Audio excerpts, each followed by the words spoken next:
episode channel Aida.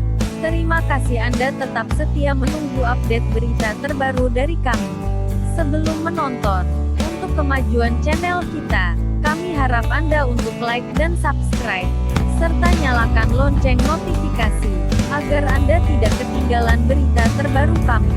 Sekarang kami akan menyuguhkan berita tentang Bukit Tinggi, dari ibu kota kabupaten sampai ibu kota negara.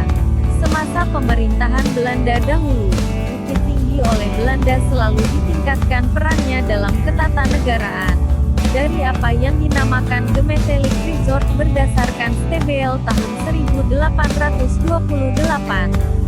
Belanda telah mendirikan kubu pertahanannya tahun 1825. Yang sampai sekarang kubu pertahanan tersebut masih dikenal dengan benteng Fort de Kock. Kota ini telah digunakan juga oleh Belanda sebagai tempat peristirahatan oksir-oksir yang berada di wilayah jajahannya di timur ini. Oleh pemerintahan Jepang, Bukit Tinggi dijadikan sebagai pusat pemerintahan Sumatera bahkan sampai Singapura dan Indochina. Nama Bukit Tinggi dirubah oleh Jepang dari Fort de Kock jadi Bukit Tinggi Siakuso. Di kota ini pula lah pemerintah bala tentara Jepang mendirikan pemancar radio terbesar untuk Pulau Sumatera dalam rangka mengobarkan semangat rakyat untuk menunjang kepentingan Perang Asia Timur Raya versi Jepang. Di era perjuangan, Bukit Tinggi pernah menjadi ibu kota Republik Indonesia darurat. Waktu agresi militer Belanda kedua, Belanda menangkap presiden beserta rombongan. Sebelum ditangkap, Bung Karno mengirimkan telegram kepada semua tokoh yang ada di luar negeri dan pejabat yang sedang di daerah. Kebetulan Pak Syafruddin Prawira Negara sedang berada di Bukit Tinggi. Beliau ditugaskan Bung Karno untuk membentuk pemerintahan darurat Republik Indonesia. Jadi peran Bukit Tinggi tidak bisa dilupakan begitu saja oleh negara Indonesia. Selanjutnya, Bukit Tinggi pernah menjadi ibu kota Provinsi Sumatera dengan gubernurnya, Tengku Muhammad Hasan. Kemudian dalam peraturan pemerintah pengganti Undang-Undang Nomor 4 Tahun 1959, Bukit Tinggi ditetapkan sebagai ibu kota Sumatera Tengah yang meliputi Kresidenan Sumatera Barat, Jambi dan Riau yang sekarang masing-masing kresidenan itu telah menjadi provinsi-provinsi sendiri. Setelah Kresidenan Sumatera Barat dikembangkan menjadi Provinsi Sumatera Barat, maka Bukit Tinggi ditunjuk sebagai ibu kota provinsinya. Semenjak tahun 1958 secara de facto ibu kota provinsi telah pindah ke Padang. Namun pada tahun 1978 secara de jure barulah Bukit Tinggi tidak lagi menjadi ibu kota provinsi Sumatera Barat dengan keluarnya peraturan pemerintah nomor 29 tahun 1979 yang memindahkan ibu kota provinsi Sumatera Barat ke Padang.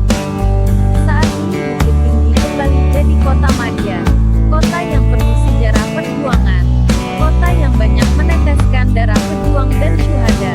Kota ini hanya menjadi pusat pemerintahan dari beberapa kecamatan di areal Bukit Tinggi.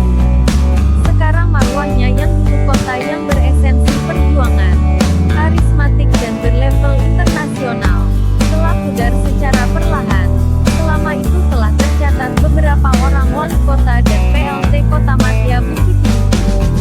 Bermawi Sultan Rajo Ameh, Iskandar Teja Kusuma, Jamin Datuk Bahindo, Aziz Karim, Inin Karim, Saaduddin Jambek, Nauman Jamil Datuk Mangkuto Ameh, Datuk Majo Basanan Kuning, Syahbudin Latif Datuk Si Bungsu, Dr. Andes Rifai, Bahar Kamil Marasutan, Anwar Maksum Marasutan, M. Asril, SH, A. Kamal, SH, Dr. Andes Masri, Dr. Andes Umar Gafar, Dr. Andes Barhanuddin, Dr. Andes Hasan Basri, PLT Wali Kota, Armedi Agus, Dr. Andes Rusdi Lubis, PLT Wali Kota, Dr. Andes H. Jufri, Dr. Andes Ofisir Syukejerli Osir, PLT Wali Kota.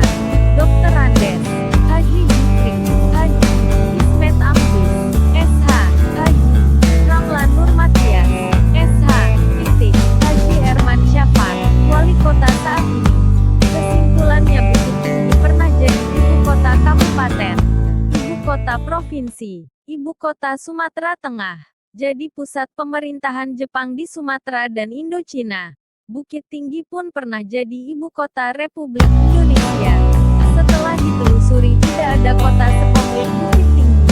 Jakarta sebagai ibu kota negara belum merasakan perjalanan sejarah seperti yang dialami kota Bukit Tinggi. Ada anekdot di antara mulut ke mulut. Kenapa Bukit Tinggi tidak jadi ibu kota Provinsi Sumatera Barat lagi? Ada yang meletup pisang, karena Bukit Tinggi tidak punya laut. Hahaha, kami punya ketawa dengan keusilan pola pikir bapak tersebut.